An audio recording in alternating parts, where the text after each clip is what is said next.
Who knew that booking matches before a pay-per-view could actually result in interest? Well, yeah. Sometimes who could have known? I mean, my God. people buy WrestleMania tickets without knowing a single match. That's a good point. That's a good point. But you know, what about is the Super Bowl? Is that like sold ahead of time, or do you buy once you know the opponent? I think the way that it works, and don't quote me on this, is that the tickets are divided into 3/3. 1/3 is given to the fan, like the one team, to sell amongst their fans. One team is 1/3 is given to the other team to sell amongst their fans, and the third is given to just kind of like a crapshoot everybody. Yeah, you know. But like so is that 1/3? Is it not sold until like the week before the game because you don't know who's going to be in it? You know, that's a or good do you point. just buy based on playa? Is it like playoff tickets where you're kind of all in until you're out, and then you just don't pay anymore? Yeah, that's a good point. See, I would think that would be you buy the third that everybody can buy. Those are always good to go. But then the team specific thirds are the ones that like pop season up. Ticket holders, it's 2 weeks. Yeah, you get. That's 2 right. You weeks get a bye week. between. That's right, you get 2 weeks between your championship game and then the Super Bowl. But still, that is a time crunch. Yeah, you know. Fun. But when we bought our Game 7 tickets, Raptors 76ers in the Eastern Conference semis, we bought them, I think, in the middle of Game 4. We were watching Game 4 and bought Game 7 tickets, and they were still available. And in that case, it was one of those, if the game didn't happen, we would have gotten a full refund. Yeah, of course. But it happened, and it was you were there. One of the most legendary sports moments in Toronto history. One of the most legendary shots in NBA history. Period. You know, but Mike, this isn't a basketball podcast, not yet, at least. You know, not always. We're open to suggestions, of course, but this isn't a basketball podcast. No, this is the Shoot Brothers Wrestling Podcast, the best, first, and only wrestling podcast out there that you can listen to. There's not a single other one. So don't even try searching other things. You know, and we're here every week. I'm Cameron Osborne. I'm one of your hosts, and I'm sitting across from Mike the Shoot Shepherd. Honey. Folks, we got, ladies and gentlemen, we got a great show coming out tonight, this afternoon. We got a little bit of a dump though, because it has been a week, I think, since it's only been a week, but now a week is such a long time. A week is so much to cover, inside of the ring, but it is so much to cover also outside of the ring. So let's take a little trip around the ring. Around the ring, around the ring, around the ring, around the ring, around the ring, around the ring, around the ring, around the ring. Mike, you got some hot news for us this week. All right, yeah. Okay. So some of this might be a few days old, but it's still fresh, still breaking. Of course, WWE released a few superstars. On the low end of the totem pole, you had the Ascension, and then kind of in the middle was Sin Cara, and then at the top, Lukey Harper. At the top, eh?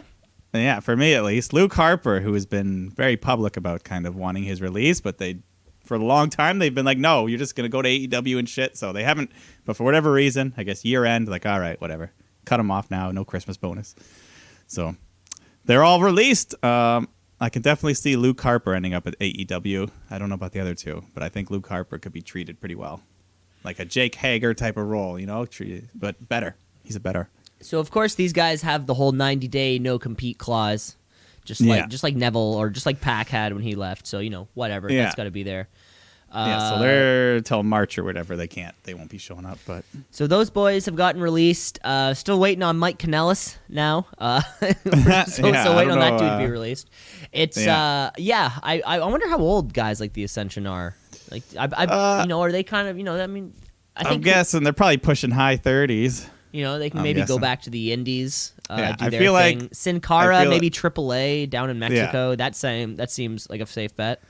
Yeah, that's exactly what I was thinking. I think Luke Harper is the only one that's going to stay and probably go to AEW. I think he can do well there. Yeah, it's funny, you know, like dudes who get released or who become available, you know, the go to AEW train It's only weird where I see it where if the more that happens, AEW just kind of would slowly become kind of like WWE mid card that didn't want to be there, right? I mean, you got like you have like Moxley and Omega, of course. Yeah. Cody was the best. Cody's a great example of like a top mid carder who wasn't used, and now he's the best babyface on the planet. That might be controversial. I don't know. Call me crazy. That's not too these days. That's not too hot. That's a warm take. It's a pretty warm take. Actually. It's a warm take. But no, I don't see AEW having any interest in someone like the Ascension or anything like that. But yeah, Luke Harper. Let's see what happens. We got 90 days. You can, enjoy your holiday season, have some fun, relax, and then we'll see you on Dynamite. He has a pre WWE name too. I think it's something like Big he Brody recently registered the trademark or something. Yeah, Big Brody. I think it might be Brody Lee. Brody Lee. Is that what it is? Yeah. Okay. I think so. It definitely had Brody. We know that for sure. Yeah. Anyways, other stuff going on. The United Kingdom champion Walter had the title belt stolen right out of his car in a smash and grab situation when he was competing at an Evolve event. So they got the belt, they got his passport, they probably got whatever else was in there. So, but they were targeting him. I don't know. I think it was just he was in the parking lot and there was probably a bunch of cars that got smashed and they just happened to find. 'Cause apparently it was in a seedy area, a bit of a. Okay. But that's something that happened. So, anyways, poor Walter. But a guy I don't feel as bad for is Alberto Del Rio. Because did you see the footage of him getting his ass kicked by Tito Ortiz? Tapped out in the first round. No way. Wait, he was. Wait, what? I don't know Alberto what the Del Rio was. Was MMA fighting with Tito Ortiz? That's a terrible idea. Why would he do that? Oh, yeah. It went exactly. He has a plan. Oh, my God. And they each put their belt on. So Del Rio put his replica WWE title on the line. So Ortiz was celebrating it with it. And if Del Rio had somehow won, he would have won Ortiz's UFC belt. But which version of the title is it? It's the spinner one, but the spinner's locked in place. The worst one. No. After the match, Ortiz was like, "Hey, I got a 6-year-old. I'm going to give this to him." My God. Well, and you said he tapped out in the first round? Yeah, he got his ass kicked. He just So who would win in a fight then? CM Punk or Alberto Del Rio? I don't know. Oh, CM Punk won a couple rounds at least, Yeah, CM Punk lasted longer, yeah, so I'll give the edge to Punk. All right. And then a couple last things here. We had the first Hall of Fame announcements for 2020. NWO, Hogan, Nash, Hall, and Sean Waltman. They're throwing him in there.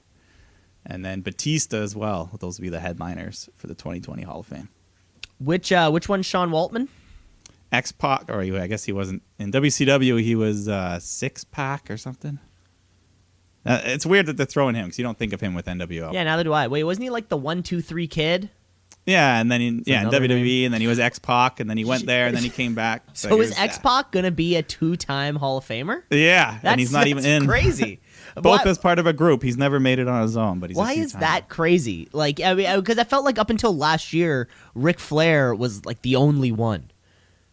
Or something. There may have been two. Yeah, Ric Flair, and then I think Booker T became one or something. But it was like whatever that. It was like everyone though. Like it was, and then suddenly Shawn Michaels became one. They did DX and Harlem Heat in the same year. Yeah. And now that they're doing groups every year, it's becoming a lot bigger. It's a lot bigger now. More, yeah. That's funny. But we'll see, and then they'll sprinkle with some other guys in here and there. And then Robert Roode and Primo Colin have both been suspended for 30 days for violating the wellness policy. Violating the wellness policy. You know what that means, ladies and gentlemen?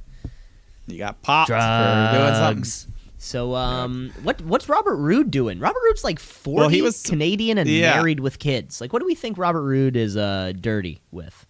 Maybe a little stuff, something to keep him. To keep his figure up. Okay. So we're thinking these are steroid. I'm thinking it's non-recreational. Non-recreational. I like the sound of that. Yeah. Primo Colin. I don't know. I could see maybe something. I can see that maybe be more recreational. Because we don't even see him. Exactly. Like, he's not even yeah. So he might just be. I don't know. But Bobby Roode's been on TV the past. Well, him and Ziggler were supposed to face the Viking Raiders at TLC for the titles. So now it's going to be an open challenge. So that just opens that up. You know what? Arguably more exciting.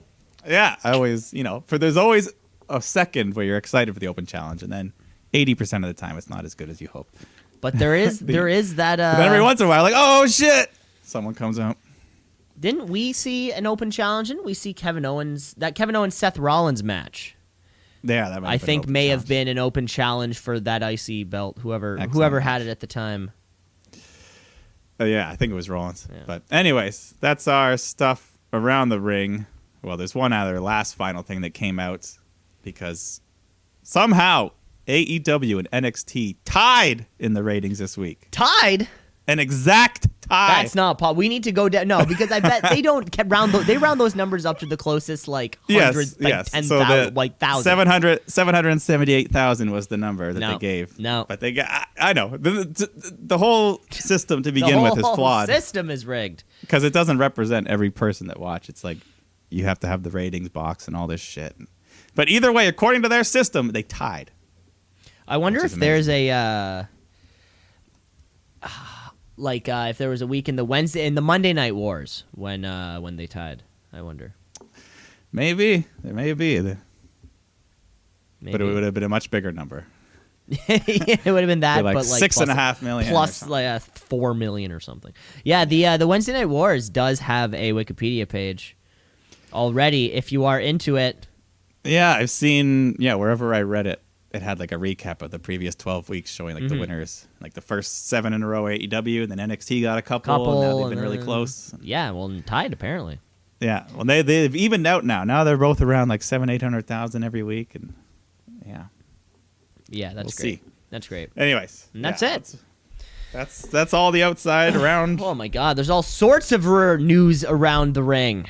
Yeah, could be breaking stuff during the show. Yeah, we might just have one of those like little like beep beep beep beep beep beep. Phone call from AC Dirt coming in. What's going? Yeah. Oh my God, AC Dirt's calling. Legacy. Holy shit. Yeah. All right, let's just move on to the previous week of wrestling here. Let's move on to the previous. No, but before we get to that, we do have to cover one thing first, though, Mike. I'm sorry, I cut you. I cut you off. No, do it. You're hot about SmackDown. You've got dogs. My family's got dogs. Yeah. Yeah. So I know you want to get to SmackDown, so we can talk about feeding dogs. But first, no. Let's keep moving around the ring to a different ring. Yes. I'm sorry, I forgot. On a different continent on the other side of the planet. That's right, folks. Let's talk about New Japan Pro Wrestling.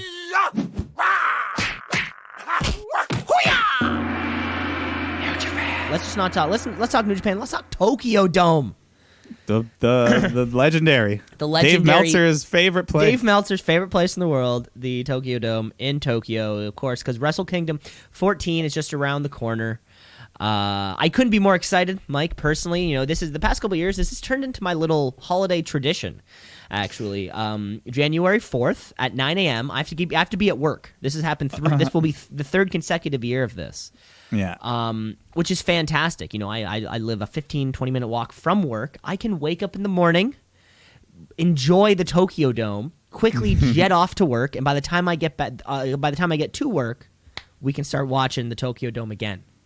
There you go. So it's become this great little thing, and every single year, whoever I'm working with, I get to introduce to not only wrestling, but New Japan Pro Wrestling, which is that's entirely a whole different style of. Yeah, but by the way, I was telling one of the guys about it. We're gonna be watching for the first time. I'm trying to show him examples of New Japan. We're starting searching things on YouTube, and I just later got myself into a hole of just watching old New Japan matches from the first. I mean, this is Wrestle Kingdom 14. From the first series of Wrestle Kingdoms, there is some hidden gems amongst these, dream matches, as it were. Yeah. Especially, there was a point where, they're involved with TNA, then they're involved with Ring of Honor. So there's a Jeff Hardy Tetsuya Naito match. That'd be pretty. That exists. That exists in the world. And it is pretty cool. So you should check that out on your own. Also, Hiroshi Tanahashi has been in every single Wrestle Kingdom. And, I think, the match, his lowest on the card, I guess highest, or... Yeah, lowest. Lowest? Okay, yeah. Fourth from the main event was the lowest match he's ever had on a Wrestle Kingdom, which is I'm just. And it's probably been like 4 stars is the lowest match he's probably had. I bet. I never looked into that. But okay, yeah. So we have the Tokyo Dome show coming up on the 14th, which of course, the 4th of January and the 5th of January. So this is the first year 2 nights where so Wrestle Kingdom is actually going to be 2 nights this year, of course, and the card is stacked. Mike, if you haven't gotten a chance to I've seen a good chunk. I mean, I think what I'm most excited for is the retirement of Jushin Thunder Liger, because I think that's going to be just crazy emotional. Crowd's going to be going nuts for everything. Crowd's going to be hot. Crowd's going to be hot, and that's actually on the second night. So that's actually going to be on the morning. He's having 2 matches, I think. I think he's doing a tag match the first night and a tag match the second night. Yeah, 2 tags, but 2. Oh yeah, the official retirement. The official retirement match will actually be the second one. So yeah, earlier I could see that maybe being the main event, the farewell to Jushin Thunder Liger.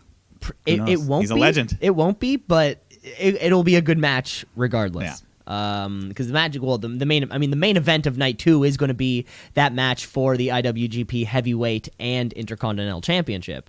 Yeah, that's going to be the fucking match. We have no clue what's going to happen here. But earlier on, yeah.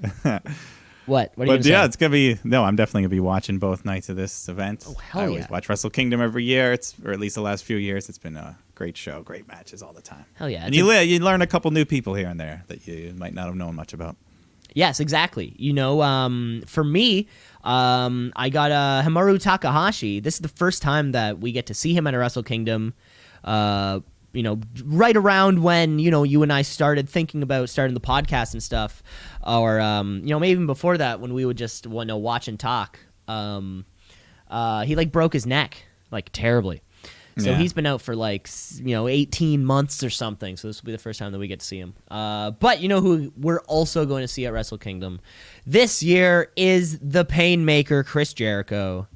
Put out a little video package on his Instagram there, saying that he's gonna be there, and he wants a piece of Hiroshi Tanahashi.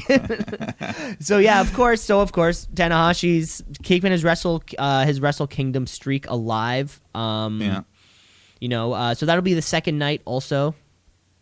That'll be the second night, so that's a big match. Also, what happened just a couple days ago, actually, in just a New Japan show, when Lance Archer finished his match, we saw none other than the Mox Man, Jon Moxley, coming his way through the crowd back in New Japan, challenging Lance Archer to the IWGP U.S. Championship that Moxley never lost. He couldn't make the pay-per-view.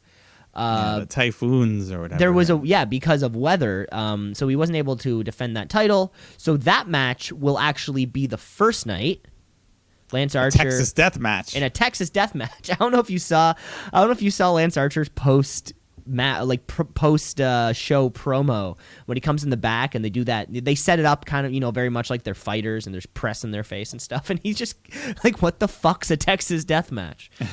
It was it was pretty funny. It was pretty funny, but it's going to be bloody. It's going to be crazy. In Japan they like to use explosives and stuff. And those tables are different. C4, you know what I'm saying? C4 explosives. We're gonna see some bombs going off. And those tables, they're just like hardwood from straight off the lumber yard. Yeah, they just pick up tables and keep going. So that match will be the first night of Wrestle Kingdom, but the winner of that match will have to go up against Juice Robinson defending that belt again the second night. So could have 2 straight nights of Mox Man. We don't know. And another great one, the first night, Okada defending his heavyweight title against Kota Ibushi. That's gonna be insane. He's never held the heavyweight championship.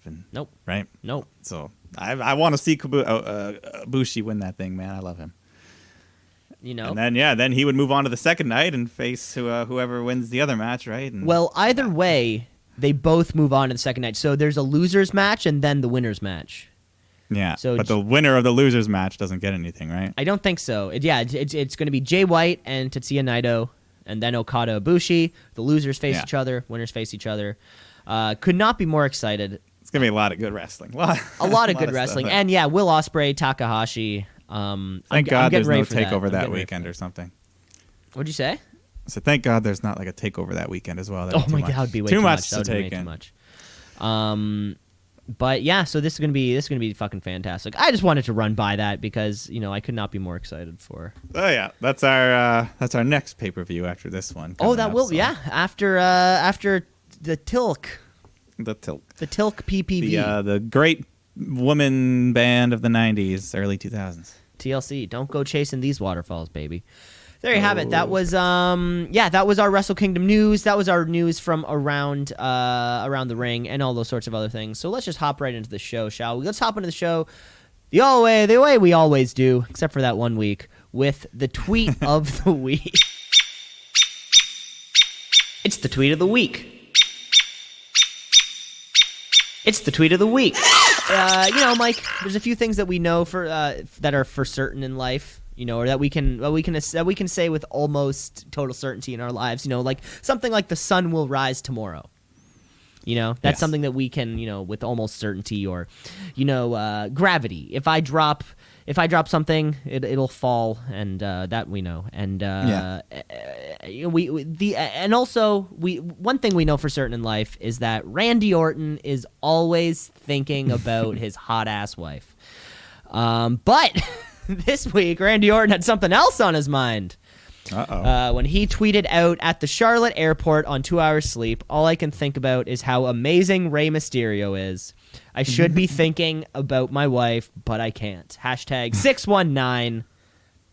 The Rand man just being honest, right? You can't spend all your time thinking about your partner, man or woman, whoever it is.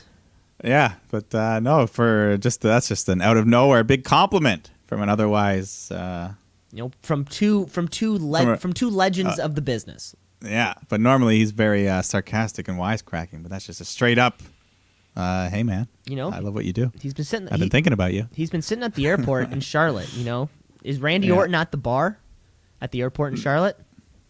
Nah, he's too old for that now. Oh, okay. No, I'm just kidding. Not too old to drink, but too old to get sloppy. Too old to get sloppy before a plane ride. There you have it. Yeah. Randy Orton, tweet of the week champion, 4-time tweet of the week champion. He's pushing. I know. Pushing those numbers. He's pushing the all-time champ. I think between Seth, Jericho, and Randy Orton, I think the three of them almost have half of the all the tweets of the week. It's a race. Yeah. It's a race to 16, 17. Who's going to be there? Who's going to be first? Who's going to be first? Who's going to be first? Okay, Mike. So how should we kick off this? Wrestling week? What's up first? All right, let's get some highlights. Some SmackDown. Okay, folks, it's Friday night. It's time for SmackDown Live. It used to be on Tuesday, but then I think it was on Friday before, though. No, wait, we used to film it on a Thursday and then release it. It's just SmackDown Live. We did not get to see the return of Daniel Bryan, so we still don't know what's going on with that hair. So all those pubes that the Fiend shaved off of Daniel Bryan. Yeah, so the Miz steps up and Bray gets he starts mentioning his Maurice and the babies and makes things personal. So now we get a match between them, but it's not going to be the Fiend. It's going to be the actual Bray. So we're going to see him wrestle for the first time against the Miz, which should be interesting. See how that goes. Yeah, this will be fun to see because they're going to do something. Something's going to happen with Daniel Bryan, Bray Wyatt, the Fiend. I don't know. Something is going to happen, and they're gonna play it. They're gonna play us with it. I like that. There's this bit or like part of the bit when he pulls up the frame with like the Miz and his family and stuff. Yeah. And then like the next time you see it, it's Bray Wyatt's face on the Miz, and I love to think that how fast he got that printed out. And like in a frame. Just ready. He is ready. Yeah, they're gonna do something to us. So actually, I'm pretty excited about this angle. Yeah, I mean, so they're delaying the Bryan rematch probably for the Royal Rumble, bigger pay-per-view. So this will be fun in the meantime. Yeah, it will be. Then I guess the other hot angle for me was Lacey Evans. She comes out, beats some little jobber with the woman's right. But then Sasha comes out after, starts cutting a promo on Lacey, saying she's the leader of the women's division, and you're a bad example to your 6-year-old. And that just sets off Evans. She goes full-on babyface here. She's like, don't you ever talk about my daughter. I'm a mother and a United States Marine, which makes this American crowd pop big. Yeah, where were they? Are they in one of those America towns? Yeah, anywhere in America is going to love there. So she's like, yeah, honey, I'll put my boots back on. And, and then we actually got a first ever nasty chant towards Sasha Banks. So my girl, Lacey Evans, is becoming loved before our very eyes. It's not fair, though. You can't just say, because I'm a Marine. That's not fair. That's not fair. But it's true. I mean, it's true. No, yeah, but it's not fair. If I was a Stanley Cup champion, I could be like, hey, I'm a Stanley Cup champion.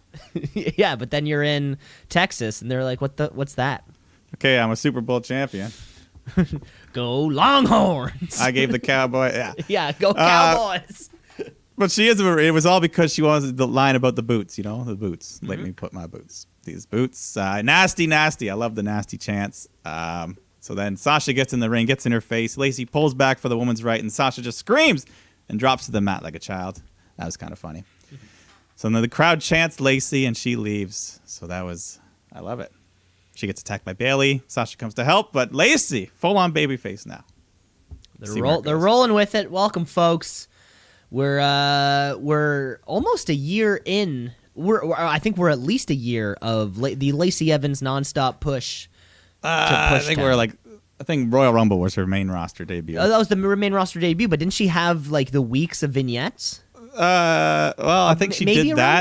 This time? I don't know. Yeah, she did the Royal Rumble, and then I think she started walking down to the ring and turning around for a long time. A lot of that stuff, right? She never spoke for the longest time. I remember she would just walk down and come right back. And I was hooked just off that. So how far we've come. How far we've come. It's like, yeah, she sort of has this Braun Strowman booking about her, where it's like we're going heel to face depending on who we're trying to take down at the time. Well, this is only her first time, her first face turn. I guess it's first face. This could be permanent. This You're could right. be forever. This could be forever. If people love her as much as I do, there's no going back. She keeps saying she's a Marine, Yeah, she is. Well, I mean, I know she's a hero. She's a hero. I'm not denying. She walked through blood and bones to save her country. You're right. So from evildoers and Sasha Banks. Well, now she's hung up those boots and got her wrestling boots, and she's wants to clean up this nasty division, and I'm looking forward to it.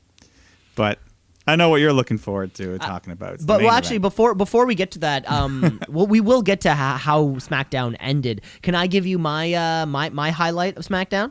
Sure. Okay, sure. Me, like Vince McMahon, loves a good cuck story. We love running it. We it's a cuck, of course. A man whose wife is cheated. You know what I'm talking. Yeah, you know what I'm talking. Well, I know what you're talking about. You know what I'm talking about. Man, he loves a story of someone getting cucked. Look at Rusev Lashley. We'll talk about that a little bit later. I'm sure there's in previous years, probably involving Lita. But so we cut backstage. Elias is back, of course, and we cut backstage to this one point where it's Drake Maverick and Dana Brooke. So now Dana Brooke's following Elias kind of out to the ring, right? Maybe the two of them are doing this thing. But I don't know. I love that Drake Maverick is on camera trying to get laid by Dana Brooke. Yeah. While we just had, which was arguably one of the better storylines we've had in a while, was Drake Maverick going on his honeymoon.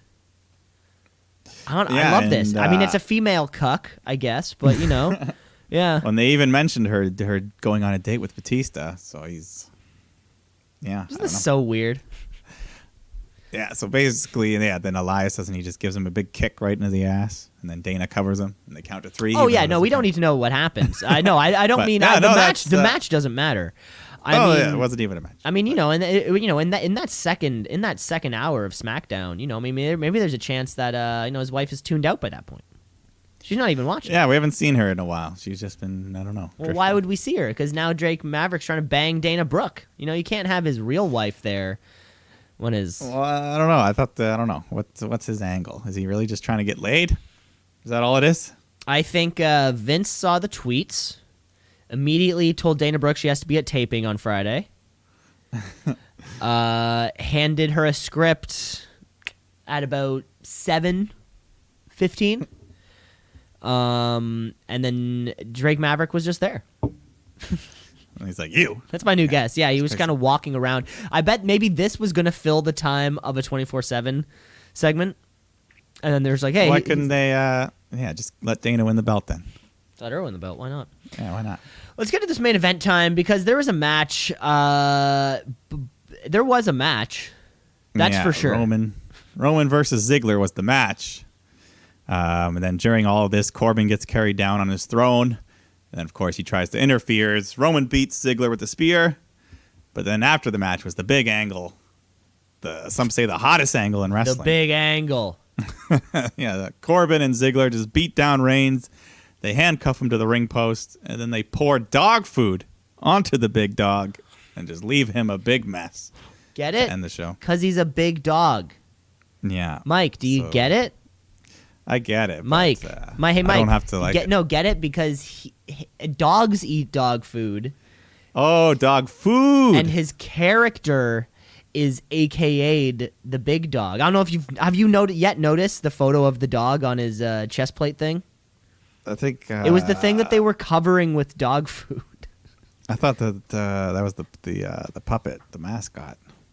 Oh yeah, they put the puppet on his. Anyways.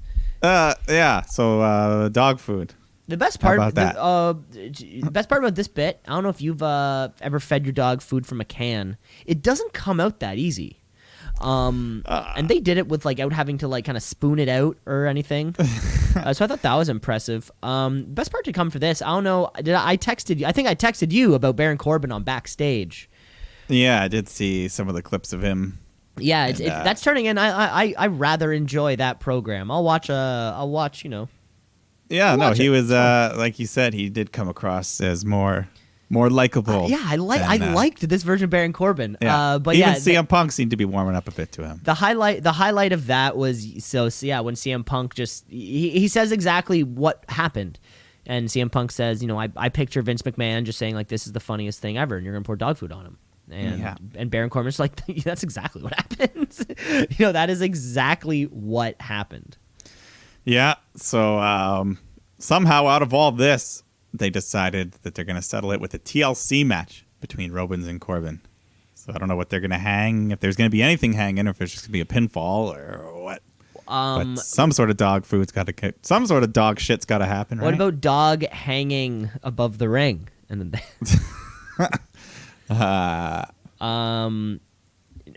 no, what if it's a dog shit angle? See, that's what's going to happen. It's going to be a dog. Just a bag of shit. It's going to be a dog poo thing. They're not going to bring the food back. I think they're going to have a Rottweiler come out. They're going to make sure the Rottweiler's filled with, food. Nice and good to go. And then there's going to be a moment where Roman Reigns, Superman punch, Baron Corbin's down, and then he's going to bring this dog out from under the ring who's ready to go.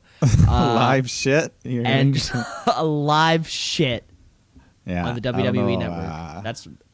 I'm booking it. Okay. I could see a cold shit. I don't know about a live shit. Yeah. That's pretty. It's gonna be shit. That's that's where we're going with this. I think that's where Vince McMahon goes with that, right? It's he would funny not shit. be afraid.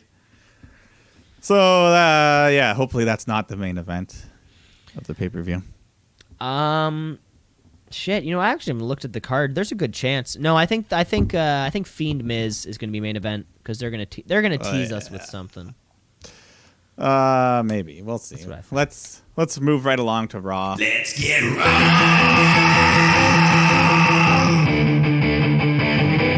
Let's get Raw.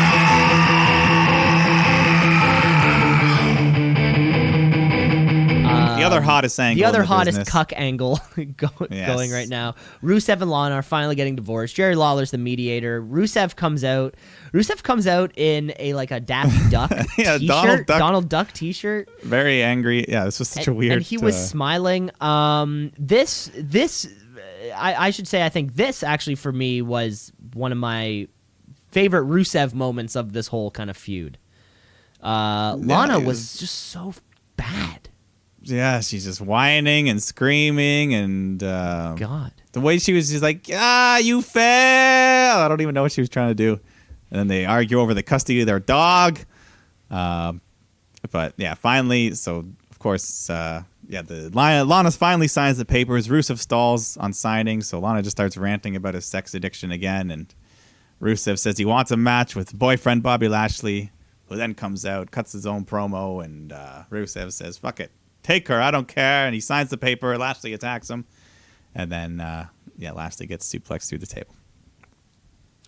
Yikes! Yeah, it was like Rusev was great here. He got the crowd chanting Rusev Day. Crowd was hot. Yeah, And they were. It was funny. Like his smarminess took away from, or like helped distract us from how terrible Lana was. Yeah, the crowd hated Lana though. They were booing everything. They were not on board. I did also hear that, like, of course, as wrestling fans are, like, she is 100% getting death threats. Yeah, people are crazy. Because, yeah, people are fucked, of course. They're like, how dare you cheat on Rusev with a black man, you stupid. It's crazy.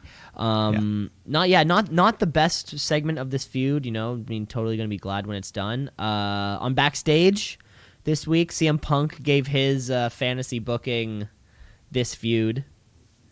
Which, did you see that one, Mike? I'm not sure if I saw that clip. Yeah, it's a good one. Pretty much, what does he want to do? He wants, it's like have Rusev and he wants Lana to go through a table. That's what he 100% wants. And he's it's like have Rusev and Lashley agree that they're both better off without her, and then it's something like she finds two new dudes, and then those two teams tag. Loser has to keep Lana. and then of course she fired back on Twitter, but no one gives a fuck because it's CM Punk and everything he says is pretty much gospel right now. I think a lot of fans feel. Yeah, no, he's the voice of the voiceless still. The voice of the voiceless. What else we got happened on Raw? Oh my god. We got Seth Rollins, little bitch boy, coming out, and he's he starts talking about the AOP, and he wants to fight them, and then Kevin Owens comes out with the steel pipe, and he still doesn't trust Seth. He's like, come on, man. We all know you're working with them. And then backstage, we see the big black van arrive. AOP comes out, so Seth leaves the ring, and Owens calls him down, but then Sami Zayn comes out with Mojo Rawley. But then Sami says, wait a minute. I'm a SmackDown wrestler, but I just got my managerial license, so I'm allowed to be a Raw manager. So... and then anyways, Owens runs out, chases after the van, and then he gets attacked by AOP, and then out of like a James Bond movie, we cut to the back of the van, and there's like a hooded man in a chair, and he just spins around, and it's Seth Rollins. So the heel turn is fully complete. Fantastic. And what a great way to turn heel too. Like, this was actually a good setup. All night, Kevin Owens was walking around, backstage with a lead pipe, and Rey Mysterio gave it to him. There was something there. Yeah. More than just a heel turn. Of course, Seth Rollins got his full blacks on. He's got his cool black leather jacket. AOP looks smart and huge. This is fantastic. Yeah, this is, they did it. They didn't wait like an extra 6 months. They were like, all right, people are hating Rollins. Let's turn him. Let's do it. That's true. You know what? And especially so close to a pay-per-view, I'm sure we were just kind of one thought process away from having AOP versus Seth and Kevin at the show, and then have Seth turn on him in the match. And it's like, no, let's just fucking do that right now. Why not? Yeah. So, and this will help elevate AOP a bit. They're going to be in like one of the top angles, I guess, on Raw. So. And on Raw, I always forget that we're building a main event without a title belt. Yeah. Right? And I kind of forget about that. Forget about that. We have no title belt. So this is the top feud. This is the top feud on the show, or at least, it's getting to there. Becky Lynch is sort of dealing with her own things kind of going on right now. And for the past month or so, it seems like the U.S. title picture has actually reigned supreme on Raw, but this could, they're gonna put a rocket up this one. Let's see where this goes. Yeah, so he ends up giving Owens a curb stomp on the concrete floor, and just being a bad guy. But then finally, we get the return of the man, Becky Lynch. We've missed her these past few weeks on Raw. So she's going to do what Charlotte did last week, take on the Kabuki Warriors in a handicap match. This was another good one. The Kabuki Warriors hit like a big doomsday device for a near fall. Later on, Becky blocks the insane elbow, gets the disarmer on, but Asuka saves her. And then, eventually Asuka just grabs a chair, nails her with it. So Becky technically gets the win with the DQ. But then the Kabuki Warriors pull out a table, and they put Becky on top. And then Kairi Sane hits an insane elbow off the top rope onto Becky through the table. Crazy looking spot. That was like a pay-per-view worthy spot that they just gave away. Too good.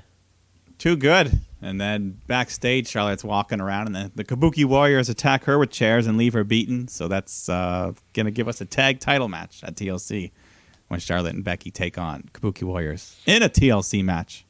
So that's my main event right there. Yeah. Well, I mean, this is what? So there's 2 TLC matches? Is that the plan? Yeah, but we don't know what's going to go on with the Corbin Roman. Like, if there's actually going to be anything hanging. I don't know. Oh yeah, I guess these will have the tag belts hanging. That's good. Because there have been TLC matches in the past where you just win by pin or submission. Oh yeah. The ladders are just there to jump off of and shit. It's just there to hurt people with. Yeah, but anyways, the other hot angle we're all talking about, Eric Rowan and his mystery cage. They're back out, and he's taking on a jobber again. And right when the bell rings, the jobber just grabs the cage and runs up to the top of the ramp, puts it down. So Rowan chases after him, and he's checking on the cage. The jobber runs through the crowd back into the ring. Kind of a clever move, but he doesn't get the 10 count. Rowan runs back in and kills him, and then he leaves with his cage. Yeah, they need to tell us what's in the cage, like ASAP. Yeah, they can't. Yeah, it's got to be soon. Yeah, we got. But the mystery continues. So, and then I guess anything else other than the main event? No, it's main event time. Yeah, Rey Mysterio versus AJ Styles for the U.S. Championship. That was just a great match. Lots of cool stuff. Rey Mysterio doing springboard moonsaults to the floor, still at his age.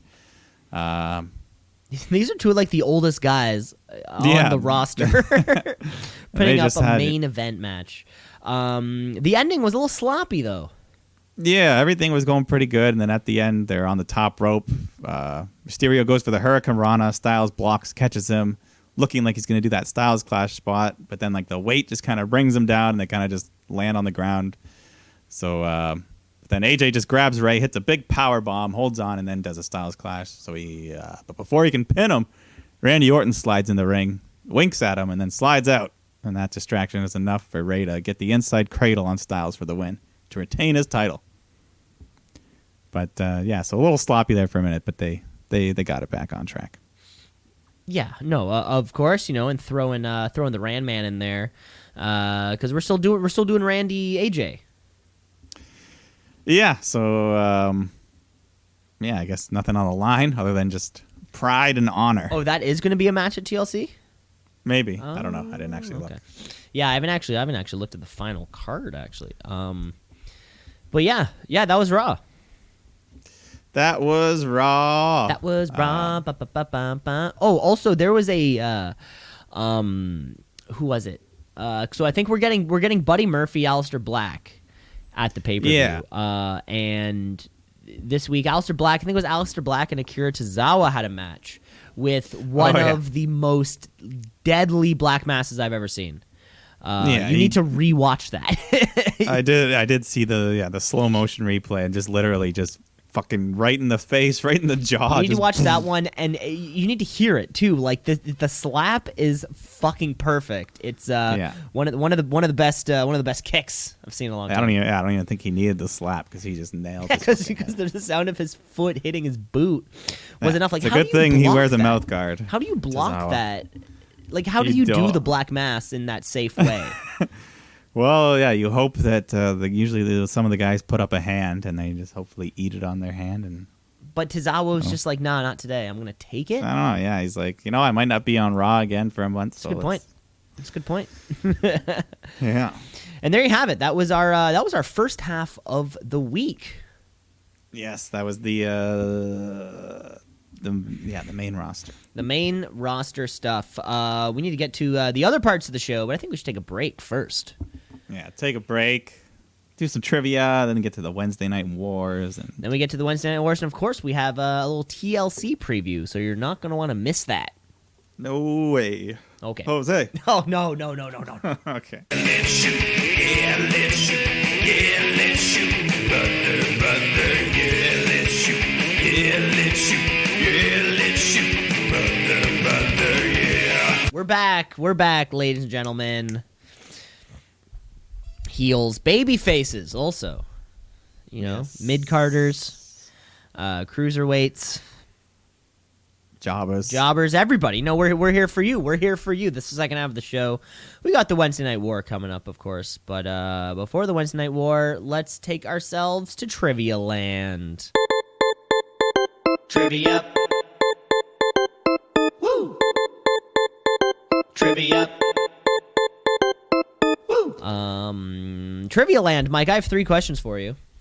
I have 3 as well. Ooh, perfect. The triple. It's just a triple decker, baby. Well, it's It's not a Big Mac. Mike, I'm actually gonna kick it off all right. for you. Mike, I have 3 TLC related questions. Isn't that fun? I have 2 out of 3 TLC. Uh-oh. Weird, isn't it? Do you think there's a chance that we actually have 2 of one or not 2 of the same questions? I don't think so. Mine are pretty weird. And there may also be a chance that we have seen this information while searching for other TLC questions. I don't know. Okay. That's a good point. We'll see. That's a good point. Well, Mike, here's question number 1 for you. The first ever TLC match happened at SummerSlam 2000. My question for you is, Mike, who were the participants of the match? Oh, that's the Hardys, the Dudleys, Edge and Christian. Bing, bing, bing. That's Yes. it. Edge and Christian won also. Yeah, they had a very good record in those TLCs. Mm-hmm. All right. You ready for your first non-TLC question? I'm ready, baby. So, you remember All In, right? I was Not all Out. in. Yes, All In, the pay-per-view. Not quite technically AEW, but what many would consider the beginning. Mm-hmm. But, yeah, if you remember that card well, there are 2 wrestlers who wrestled at All In that are now in WWE or NXT. Can you name those 2 wrestlers? Fuck. I don't think I can. Okay, fuck. Okay. So matches that happened that night. Okay, who was there? Who was there and who was not there? Fuck. That are in NXT. Man, this one's killing me right now. Fuck. I'm so bad at this. Let me think. I'd say one's tough, one's you could know. You should know. One's tough, one I should know. Okay. Well, main event, Rey Mysterio. Yes, Rey Mysterio was there. And then the other one, do you want me to just give you? No, let me think for a second. They're on NXT, if that helps. They are on NXT, so okay, could man or woman. I'm not being told about that yet. They are on NXT. Maybe a tag? No. Yeah, I got nothing.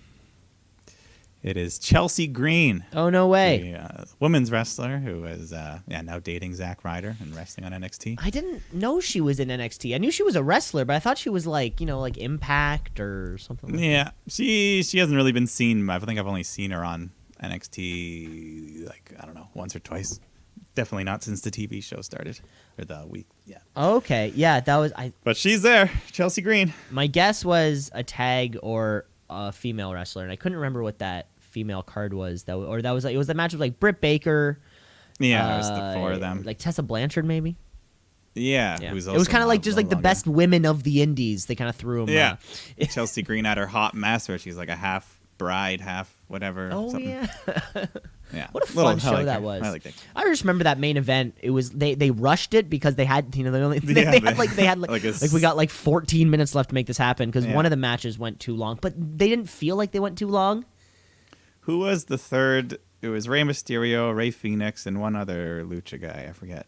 It wasn't Pentagon. It wasn't Penta because Penta was in the match against somebody Omega. else. Kenny Omega? Kenny Omega, which was amazing. Which was fucking Yeah. barn burner. I can't remember. Yeah, there was a third lucha, and they fought the Bucks and Ibushi, I think. Oh, right. Something. The I think they're the Golden Elite. The Golden, yeah. That's a good Anyways. point. I'm gonna say it's one of those like indie luchas. I'm gonna say like Dragon Lee or Yeah, something Bandito like or something. One of those guys. Can't remember. One of those guys. Anyways, that's another. Oh my trivia god, I want to for- watch that again. You know what?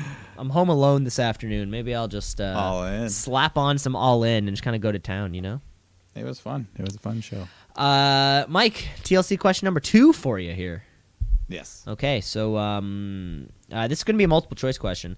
There have been a total of 23 TLC matches since SummerSlam 2000. My question for you is multiple choice. Who has won the most? Bonus points if you know, or if you know, you could definitely get a shot at how many you think they've won. Or sorry, Yeah. not won, sorry, being a part of. So the question is, who's been a part of the most? Yes, who's been in the most TLC matches? Okay. I'm gonna give you multiple choice, bonus points if you can guess if you know the number. So first we have Jeff Hardy, Dean Ambrose, Edge, or Chris Jericho. I'm going to say Edge, and I'm going to say 7 times. Hey, right on both accounts.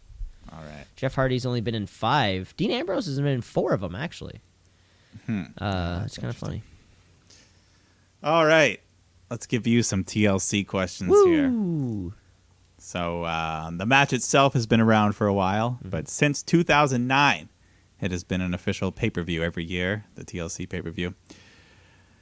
Except for 1 year in between when it had a slightly different name. Do you know what it was? What was different? What was different? It was very similar, but slightly different. So every year it's been tables, ladders, chairs, and in 2014 it was something slightly different.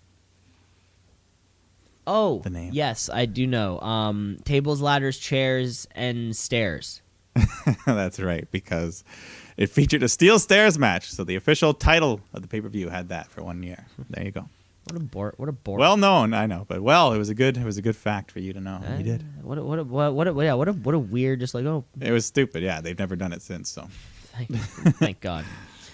I All think right. someone had a steel stairs match. I'm picturing like Baron Corbin in it or something. I mean, Like, yeah, I not think too long they've ago. done it, but not. What a dumb stipulation.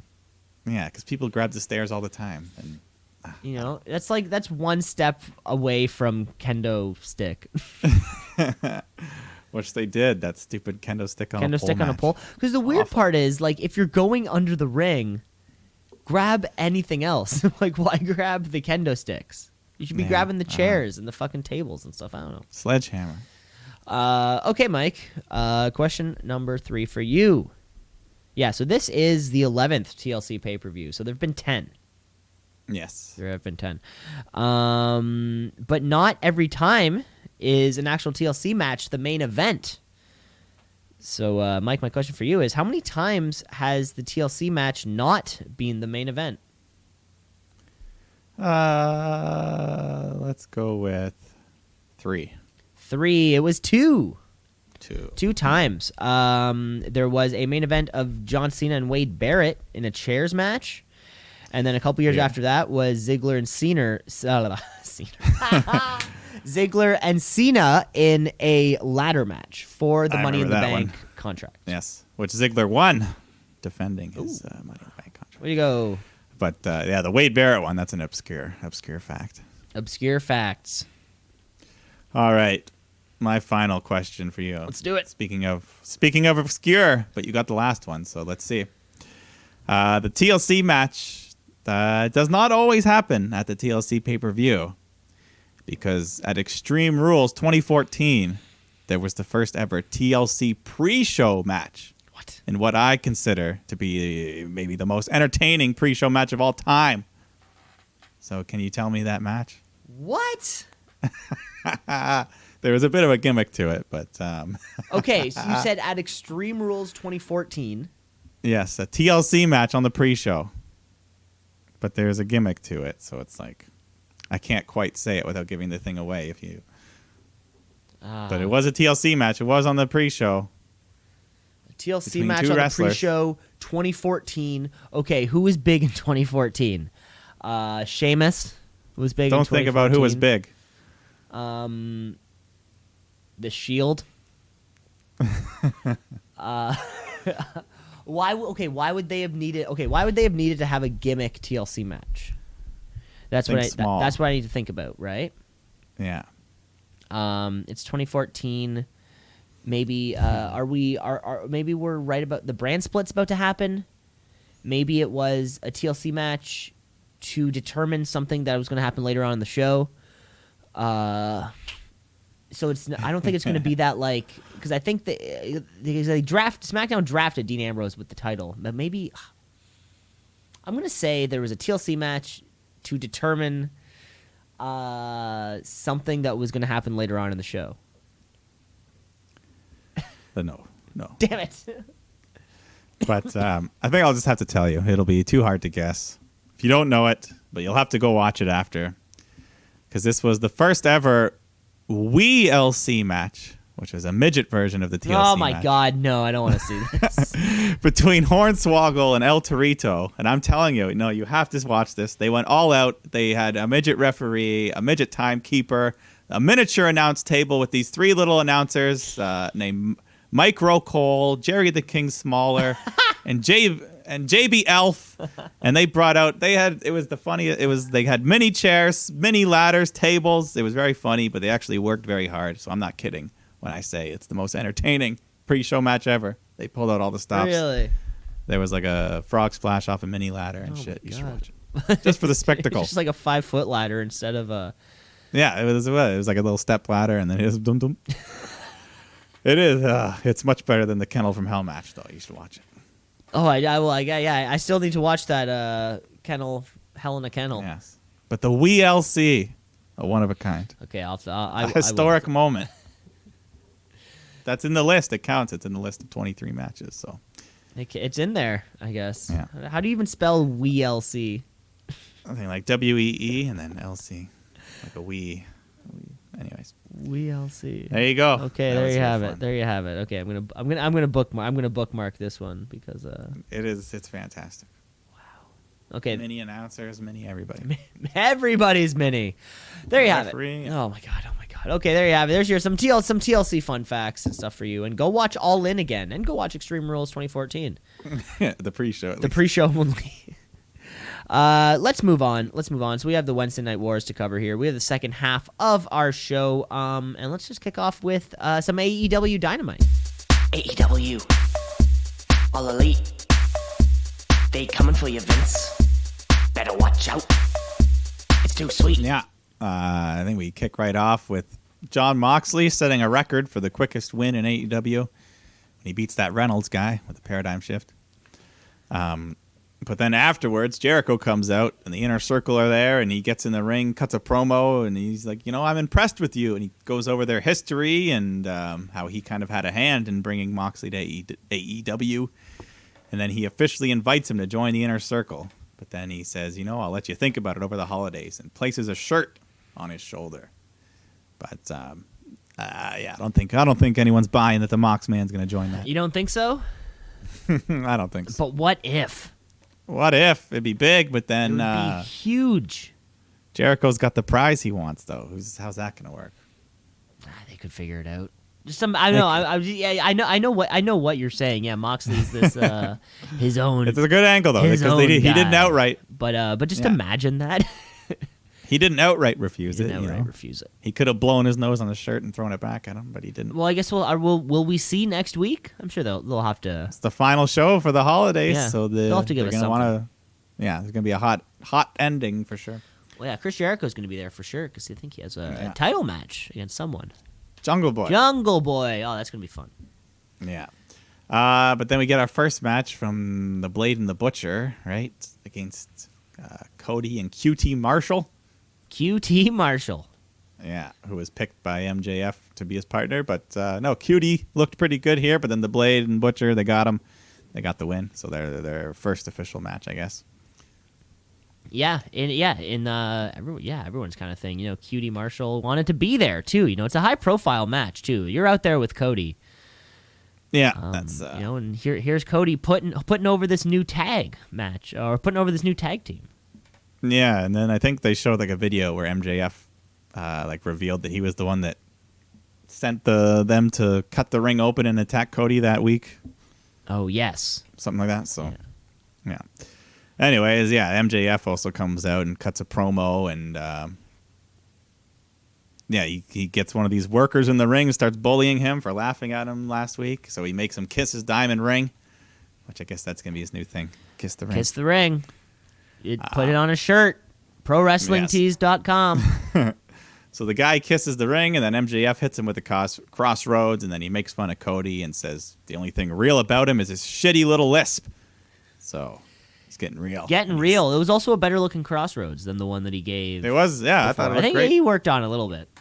Give it to that guy who probably wasn't an actual worker, but yeah. And then he's like, "All right, Cody, you want a match? You're on, but I got some stipulations, but I'm not going to tell you them here in Honkyville, Texas." So we'll find out those stips. Find out some stips next week, maybe. Yeah. Okay. Yeah. What else? What else was here? I guess they announced the next pay-per-view, February 29th, Revolution, taking place in Chicago again. Revolution. Yeah, they love Chicago Yeah. there. You know, February 29th is the one, this is once in a 4-year thing. I feel like they missed an opportunity to name it. Like the leap year or something. I don't know. Something to do with leap year. Yeah. I don't know. Who knows? Who knows what trademarks they have rolling? Yeah. I guess Revolution's pretty basic. Oh yeah, and I guess so. They announced that the Jungle Boy versus Jericho next week is a non-title match with a 10-minute time limit. So I think storyline wise, just having Jungle Boy go the distance would be pretty good. Yeah, the old Rocky one. Yeah, they could have him just time limit expire and then like whoops, well. Yeah. Whoops. Womp womp. Whoopsie poopsie. Yeah. What else? What else was big from this show here? There was a hot tag match here too. Oh yeah, the main event. I was gonna say, I don't know if you caught any of Kenny Omega and Hangman Page taking on Kip Sabian and Sean Spears. Yeah, that was a good match. There was a good. It was a good match here. Are you getting this vibe from Adam Hangman Page that he's flipping on us? He was a little bit here, yeah, like right at the end when like Kenny's in control, he hits the V trigger and then Page just tags himself in behind his back and kind of steals the win with the buckshot lariat. But Kenny's like, okay, all right. But yeah, no, I think Page could kind of start distancing himself from the Elite a bit. He seems like, yeah, I don't know. Yeah, well, so he called himself, he's out of the Elite. He said that. He said that about himself. They did in the middle of this too. The lights go out when they come back up. Joey Janela is actually like at the top of the ramp with Tully Blanchard tied up in a chair. And then Sean Spears, of course, leaves the match to kind of like take out Joey Janela, which leaves Kip Sabian and the other two. And Hangman Page and Kenny Omega win. Yeah, so that was fun. There was also a quick Sammy Guevara versus Luchasaurus. That was a fun match because I think Luchasaurus gets his first ever win. I think that's what happened. It could be, yeah. Well, I mean, definitely his first, singles win. Yeah. So he hits like his reverse powerbomb move, whatever it is. It looks pretty good, cool. Yeah. Then he gets ambushed by the Inner Circle, but then Jungle Boy and Marco Stunt come out and. Jungle Boy hits a Hurricane Rana, and Marco counts to 3 over top of Jericho, proving that he can beat him, and then they all run off. So that'll lead us to that fun match next week. Yeah, it's weird that Sammy Guevara is being hyped as one of these, like stars of the future kind of thing, right? And picked by Chris Jericho, but then Sammy Guevara's the first guy in the inner circle to just kind of get beaten and jobbed almost, It's a weird thing. I feel like you need to start winning matches like these. Yeah. To kind of get over a little bit more. Yeah. But, I guess Luchasaurus needs some wins, too. Yeah, it's tough. It's tough. Well, Sammy, they're gonna treat him. I mean, well. that being said, don't the wins and losses reset in like a couple weeks? I think so. That's I think if starting they're new gonna, year. if it starts, at the calendar at the top of the year, we'll see. They might as well. We'll see. Yeah, fresh start, fresh thing. Exactly. But let's go to the main event here. We get a Texas street fight with the Young Bucks taking on Proud and Powerful Santana and Ortiz. And the winner will get a tag title shot against SCU next week. Yeah, winner will be the the highest ranked, I guess. Yeah, the number one contender. But before the match could even start, all this chaos comes out. They attack him. Guevara's out there, so Brandon Cutler comes out to help the Bucks, but then he gets powerbombed off the stage. Does not end well. Does not. And the I don't know Bucks- what Brandon Cutler was thinking. It wasn't gonna end well. No. Then the Bucks hit a double team tombstone pile driver onto Sammy onto the steel step, so he's dead. He's done. And then Ortiz gets on a table, and then Nick climbs to the top of the entrance tunnel, hits a big swanton bomb off the top of that through a table for a 2 count. Yes, because it's a street fight, so I forgot. I think fight anywhere. I think if the wrestling industry died tomorrow, the entire table business, like industry, would have been out of Definitely take a out huge of hit. money. There were so many. We're not even done. Half the tables that were broken in this match. Yeah, and There then we were so get many tables. We get some trash cans, ladders, the loaded socks. Matt gets a football helmet at one point for protection. I think Tony said something funny at one point. I can't remember. He's like, one's got a helmet, one's got a trash can. I can't see what's going on. I don't know. He said it was better. But, Nick hits a 450 splash onto the trash can, but then Hager pulls the ref out of the ring to stop. I don't know. How does it all go down? Aubrey Edwards comes out to replace the dead ref, and then some chairs get brought in, and then Santana finally gets he gets like a chair super kicked right into his face. And then they hit the Meltzer driver onto some more chairs to get the win. So the Bucks will get that tag title shot next week. Yeah, a lot of action down there in the in that final stretch. Yeah, lots of weaponry and shenanigans. That's why they had to send out Aubrey to save the main event after the ref got his face kicked off by one of the Jacksons. I forget who. And one thing that you got to give credit to the AEW schedule. The non-house show schedule. Once a week you can handle this. And that's exactly. And I think Some that's exactly weapons. what it is, right? Your longevity or your ability to do these more painful matches is just so much higher, right? And the house show system doesn't work. So they're not going to do it. So they can have higher quality matches more often. Yeah, it was good. Good shit. Good main event. It was a great main event. Fantastic main event, I will even say. It was good. Very good. Excellent. 2 stars. How many stars? No, just kidding. How many stars? Just kidding. 4 stars. Yeah, I'd give it 4 stars. Okay. But let's move to the other half of the war here. The tie. The dead even tie. It was this week. a dead even tie. It was a dead even tie. You know how we're kicking off? So let's move over to NXT. NXT, what does it mean? I don't know, but it's some good wrestling. So NXT, watch and see. Gotta tap out a count out of 1, 2, 3. So NXT, Yes. Where we actually kick off with. Have you noticed this also? The NXT intro is different every time. What, like the intro video? Yeah, the intro the intro package, instead of being like the standard thing that they just play at the beginning, like AEW does it, like SmackDown does it, Raw does it. It's different every time. I think that's kind of cool. Just I don't know. I noticed that. Just kind of the past. Yeah, 2 I think usually I weeks. kind of skim over it till it's so I didn't notice. Yeah, it. well, check it out next time. It may make you feel a little more. It feels a little more personal, like week to week, like you're there. You're part of it. One thing that you know how before everything they play like that quick little intro with like the trumpet fanfare. Yes. Dun, dun, dun, dun. Every time I hear like the first 3 notes, it just reminds me of High Hopes by Panic at the Disco. It's The same, similar. it's like, Yeah. I don't know if it's the same note, but every time I hear it. You're almost like, oh my god. Yeah. Anyways, NXT time. We open up with a hot match, title match, Cruiserweight Championship. Lio Rush been on a bit of a roll here, defending Angel Garza, who's been building some steam himself. And this was just a great, fast-paced match. Crowds into everything. We had like The spot. Spanish Fly. It's a spot fest. Lots of hot spots here. Spot fest. Lio Rush steals Garza's finisher, the wing clipper, at one point, but only gets a 2 count. And then Rush hits a final hour, but then when he goes for the pin, Garza undoes his pants, so Rush rips them off. Garza slips away. And then Rush just goes for the final hour off the top rope to the floor, but Garza gets the knees up, throws him back in, hits the wing clipper, but only gets a 2.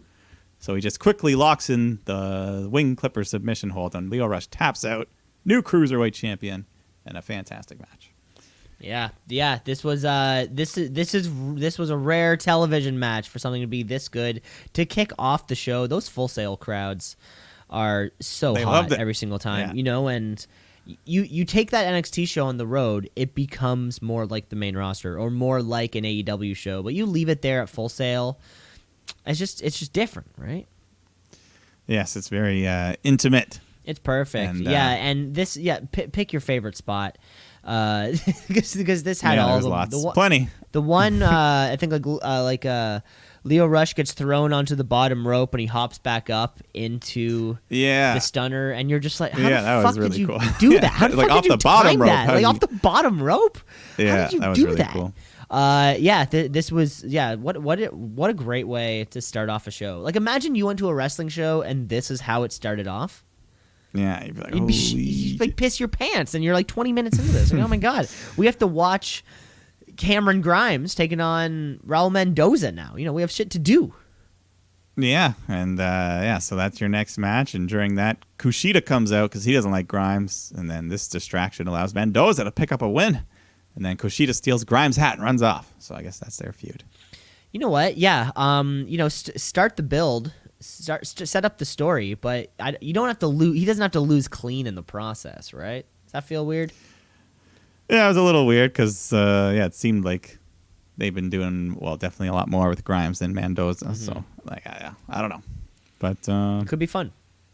could be fun. Mia Yim took on Dakota Kai in a good back and forth match here, but Kai with her dirty heel tactics now, she removes a turnbuckle pad and slams Yim's head into that and then pins her for the win.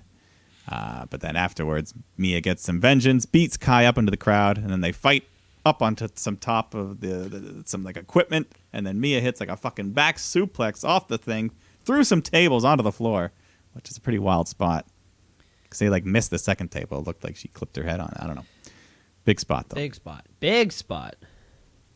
Yeah. Yeah. I mean, these guys. It felt weird them having just like a normal match, like a standard Yeah, match. it was It feels all, like whatever this is should be like street fight related. I think there was. Yeah, I guess they're just building towards. They had that big spot to lead to hopefully some sort of stip. Now, match. does the NXT? What's the NXT live schedule like? Do you know that? Do they go on the road also? Yeah, but I don't think it's as bad as the main. Not roster. as bad, right? Well, I mean, we did have that. We did have a ladder match not too long ago, right? Like just before Survivor Series.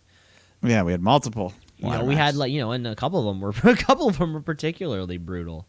Yeah, no, I mean they could. They haven't been afraid to book some big matches on the weekly show, so we could get this anytime. If we're getting a Texas Death Match on the other show, we might as well, or whatever it was called. Yeah. No, they have the power. They have the power. Trips, you if got they the use it. power. Yeah. Anything else before the main event you want to talk about? No, not really. Main event time. Yes, so we have a triple threat here: Tommaso Ciampa versus Keith Lee versus Finn Balor, and the winner will face Adam Cole next week for that NXT title. Oh boy, oh boy. Yeah. And no, as expected, this was just a great match. Another super hot crowd. They're so behind Keith Lee right now. He's such a big star. They do the big Tower of Doom spot where Ciampa's on the top. He has Balor in the air raid, and then Keith Lee comes and puts him on his shoulders. So we get this big triple slam. Yeah, this huge slam, big pop. Yeah, great shit. And then Ciampa at one point picks Lee up for and hits the air raid for a big near fall. And then Lee hits Ciampa with the spirit bomb, but then Balor comes flying in out of nowhere off the top rope with the coup de grace. I was so pissed when I saw that. I was not happy about that. Oh my god! I thought we were done with this. I thought we were done with little kicks, little kicky Finn. There was a big kick. A big double foot stomp that could stop a man's heart onto Keith Lee. No, I'm pretty sure it won't stop his heart. If you took it, but you don't you don't have any if you built yourself up like a Keith Lee or Tommaso Ciampa, I think come on, you could take it. You might die. Okay. Anyways, are you picturing like the guy's feet like collapses the rib cage and like crushes the heart? Happen. If Finn Balor really put all his strength into those things instead of trying to make it look safe or trying to make it safe, I think he could do some real damage. Yeah. I see what you're saying. You know, it could go just right through. Yeah, crush his chest. If he was really trying to hurt him, it would look different. It would look a lot more vicious. Good point. But anyways, it still got the win here. So Finn Balor. Finn Balor will challenge for that title next week. That's hot. Yeah, that'll be a good match. That'll be a hot match. I don't know what's gonna. I don't know. I don't think Finn will win, but he could come close. You come close. So it's not Undisputed Era's time yet. No, but hopefully Shayna Baszler's time is up because she's facing Rhea Ripley next week for the NXT Women's title. Yes. And I am ready for that thing to fucking. We're all ready for that reign to end. And Ripley's ready. She's deserving. She's a good. Yeah, she's everything. Yeah, we'll see. You know, I mean, dude, if Balor wins this thing, it'll be tough. You know, I mean, it'll be tough for us. Yeah, I don't know. It doesn't feel like it's not yet. Not yet. I like the sound of that. Yeah. I like the sound of that. And there you have it. I guess that's the wrestling week. Yeah, that's everything. We chugged through it. We knew we had to, or else we would. Yeah, we hit the high points there. Everything that's built us up to the pay-per-view. I guess that's what we can talk about now. The pay-per-view TLC. The pay-per-view, just you and me. Yes. TLC. Ooh, that should be the theme song. That should be the theme song for pay-per-view preview. Because we have we have the review jingle. Yeah, do we have a preview jingle? Maybe now we do. We need a preview jingle. So we're working on it. We're working on it. So this Sunday, live from. Do we know where we are? Minneapolis, Minnesota, home of 1,000 lakes. I counted myself. We have TLC tables, ladders, and chairs coming up. Remember, folks, you can start your free month now of the WWE Network, and you can get this show for free. Oh, free if you really want it. Mike, book this show for us. All right, we got 7 matches officially announced here, so let's. We got the Viking Raiders, as I said earlier, are going to have an open challenge for their Raw Tag Team titles. So get your speculation books out. Who else is on Raw? We got Street Profits. We got AOP. Okay, that's cool. Yeah, dude. Of course, dude. Two big. It'll probably be the Street Profits, so that's not a bad choice. Yeah, they're over. Crowd likes them, so. We'll see. They can take the loss gracefully. Yeah, there's at least some sort of mystery to we'll see. Then after that, let's just get it over with. Rusev versus Bobby Lashley is happening in a tables match.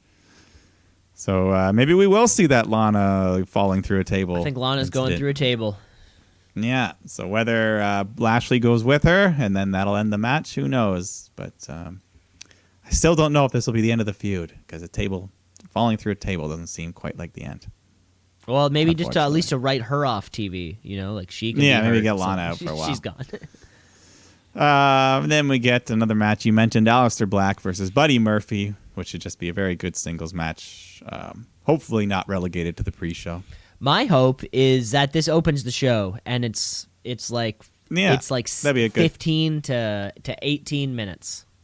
Yeah, that'd be a good hot It would be opener. a Crowd would be fun. hot opener, and I think this way match got a lot of potential. I don't want to see it wasted in 10 minutes of whatever. I agree. And then we got the New Day defending their SmackDown tag titles against the Revival, which I feel like we've seen many, many times this year. Yeah, I have no clue what's going on with tag belts. There's nothing going on really. So that'll be a match. And then we get Bray Wyatt, not the Fiend, regular Bray Wyatt in his first match. I get in his Mr. Dress Up persona. Yes, I guess, and he'll be presumably. So there is SmackDown later tonight, so yeah, something could happen. But presumably, this version of Bray Wyatt would walk down to the ring with the blue belt, like the blue Universal Championship. But apparently, this isn't even for the title. This is just a singles match. This is just a singles match, yeah. But I guess he'd still walk down. He still is the champion, yeah. So he should have the belts, and he should be wrestling in that red sweater. So we'll see.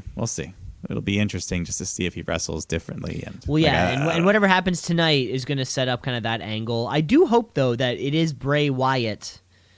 Like I said before, you're hearing it, and my shoot meter is hot on this one. Shenanigans. Mad shenanigans are going to go down on Sunday involving the old DB or BD.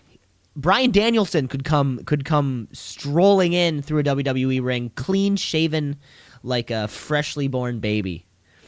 Yeah, and who knows? He could be on Bray Wyatt's side for all we know. But whatever's going to happen, it's going to be huge and shenanigans. Yeah. So that's got some intrigue just to see what they're going. Yeah. Shenanigans, Mike. Plenty. You heard me. Plenty Shenanigans. Maybe even a Brie Bella will show up. Maybe, or they have a daughter too. Maybe their little baby will come out and do some kind of like possessed baby demon stuff. Baby fiend mask on. A little baby fiend mask. Little baby fiend. And Brian, yeah. Buy one now for $85.99. And then we get our first tables, ladders, and chairs match: Roman Reigns versus King Corbin, and we don't know what's going to happen. Maybe some dog collars. And I think food dog poo is going to be poop, involved. That's my guess. You think we're going to see a live shitting? I don't actually think we're going to see a live dog shitting. Obviously, not.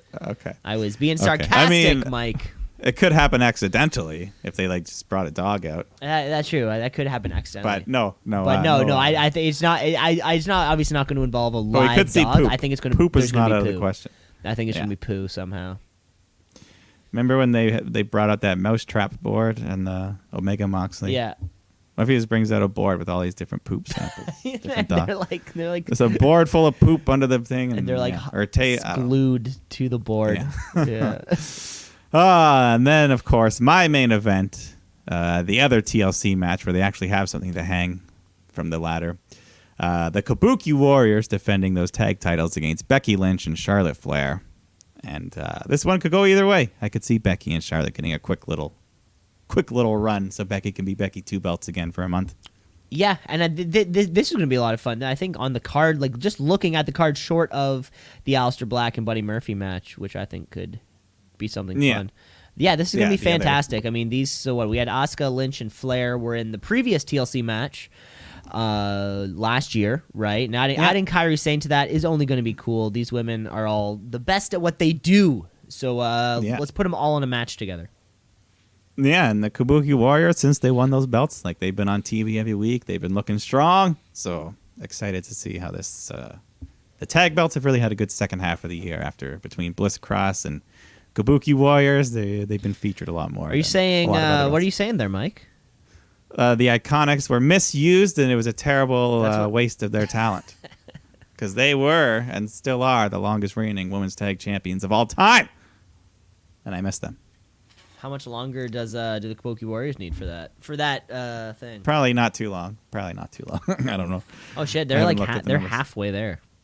Oh, Yeah. you got the numbers I in got the front numbers of in you? front of me. I guess it's a pretty short, lineage to. Yeah. Yeah. So the Iconics had 120 days. Pretty good. That's pretty good. Yeah. Kabuki Warriors are now in second place after this past week. So yeah, we'll see. We will see. They'd have to hold it another 2 months, or basically. Now, see, Mike, the problem there, you can't have TLC matches back to back. You know what I'm saying? Yeah. So hopefully that's the main event. Because I don't want this stupid dog shit to be the main event. I don't know. No, I think I think Fiend Shenanigans. Okay, that could be the main event as well. Yeah, I think Fiend Shenanigans is where we're going to be. We're going to see some Bryan Danielson with the no movement, or I don't know. Yeah, and I guess there's still time. We could have like a Nakamura Intercontinental match added to this, or. Now, I did hear Uncle Dave telling us that it was supposed to be Strowman Shinsuke. They were supposed to build that either last week or this week coming up, but I guess it would have been last week. But no, Strowman's got a back injury right now. Huh. Well, that match doesn't do much for me anyways. So he's not going to be on the card, and of course, no word from Brock, and that U.S. title also nothing for that. Yeah, they could easily throw AJ in something, I guess. Or you can just, or you mean Rey Mysterio? Yeah, Ray. Or you can just keep it off. Yeah, just keep it off. The I mean, they show. could just Why keep the it hell off. not? Yeah, Just keep it off. If it's a 7-match show, that's fine. It's just only really a 2 or 3 match that stick out. Yeah, But we'll see. I'm gonna watch. We'll have some fun. We'll see what happens. we'll have some fun and we'll see what happens. And that's it, folks. That was our podcast this week. Yes, we covered a lot of ground. We did cover a lot of ground. I think I went through my entire 1-liter water bottle in this amount of time. Just trying to stay hydrated. You know. Yeah, you got to imagine some wrestlers. I mean, you're out there, you're doing athletic for 45 minutes sometimes without a single break, single sip of water. Straight cardio. I wonder Straight how cardio. soon after when they get up the ramp, and even let's say you win the match, you got to Then you celebrate. gotta celebrate. Imagine being at the most tired you've ever been in your life, A 1 hour Iron Man match. and then having to walk up with the belt. And, Yeah. And there's like a post match beat down. You got to get beat up and sell it. Yeah. Props to them for. How many times do you think that a heel will roll out of the ring and do a spot where they pretend to steal water or something and take a sip? How many times do you think it happens because they genuinely need water? There has to be some kind of backup. Yeah, I remember. Some kind of if you're a heel, just heel it up and drink. Don't worry, nobody will care. Yeah. Stone Cold actually talked about that, and he said anytime he'd get an opportunity, he would do it. He would just if he got thrown into the announce table, he'd grab a water in the crowd. Or there was one time he went to grab the concession guy that walks around with the big pile of things. He went to grab a thing and smash the rock with it, and the guy wouldn't let him. He's like, no. Really? Yeah, he wasn't in on it. He wasn't in on the spot. He wasn't But on the funny spot. stuff. Yeah, because that's why you have to think they have a backup plan of get thrown to a table, have a sip of water, you'll be fucking fine. Yeah, I don't know, but interesting stuff. They are very talented athletes. It is athletic. We know what. One day we need to have a special mini pod about us exposing the business. that's what it should be. We need to where they get all their water breaks. Those, how they call all their spots. Yeah, the blading. We'll talk about blade. blading. We'll talk about barbaric. we'll talk about all the myths Yes. of the business. All right. And that's it. That was the show, I guess. Pretty much. That was our show. Well, pretty much, exactly, Mike, because there's only one more thing we have to do here on this program. It's the Wrestler of the Week. It's the wrestler of the week, of the week. The wrestler of the week, of the week, of the week. The wrestler of the week, of the week, of the week. The wrestler of the week, of the week, of the week.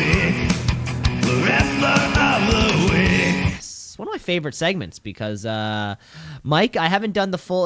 There's some people out there making the tallies. They're going through each episode by episode, listening to each one to see who are yearly or or to compile the stats because the shooties are right around the corner. Yes. They're right around the corner, so we may need to know who the most wrestler of the week voted for wrestler was. Yeah, those are some very interesting numbers to consider. That's an award. I think that's an award in and of itself. Who was wrestler of the week the most times? Similar to the WWE League champion. Yes. Mike, though, we had a big dump. We had a dump. We had SmackDown, we had Monday Night Raw, and of course the Wednesday Night Wars. Mike, who is your wrestler of the week?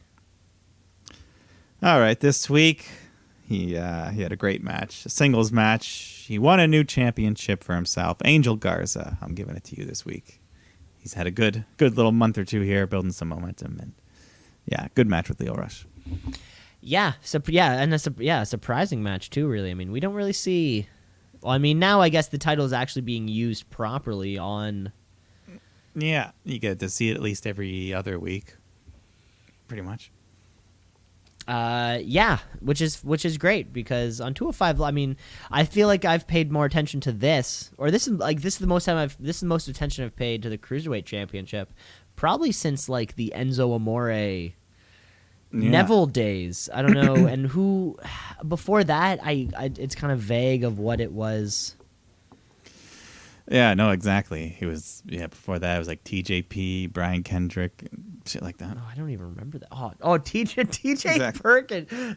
Have I He was the first ever. I haven't done a tattoo check on TJ Perkins yet. I want to make sure excuse me. I want to make sure he's okay. Yeah. Because he might not be. He might have more tattoos. Some crazy ink on that guy. Oh my God, some crazy ink. My wrestler of the week, I'm giving to the Young Bucks, collectively, of course. Both Nick and Matt Jackson. I loved that match. That the main event there of AEW. Yes, and, that was a great match. You're putting your body through a lot. And you're writing the show while you're doing it. It's just thumbs up from me. Yeah, no, can't complain about that one. Can't complain, and that's the show. Those were our wrestlers of the week, and that's all we got for you. Remember to rate, review, like, subscribe.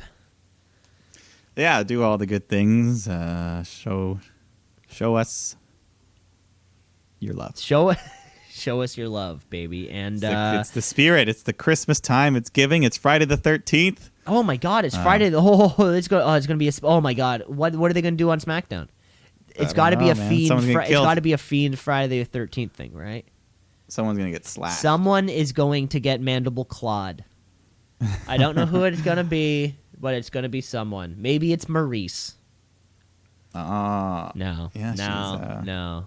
Maybe. No. Maybe not. Maybe. No. Well, never say. Yeah, no. Someone's getting mandible clawed. It's Friday the 13th. The fiend's out there. Lock your doors, kids. Be careful. Lock your windows out there. But yeah, be careful. Yeah, lock your garage because you don't want them stealing your ladders because there's a pay-per-view. Oh my God! Yeah, everyone, lock up your 12-foot ladder, your 12-foot steel, aluminum-colored ladders. Yeah, so we'll be back next week with some reviews and the final shows of Dynamite and NXT for the year, I guess. So for the year, we'll see. That's true. Yeah, so then our show will be different for the next couple weeks. I don't know. The show's different every single week. I think it's one thing we've agreed on. Doesn't matter. Well, thanks for listening, folks. We'll see you next week.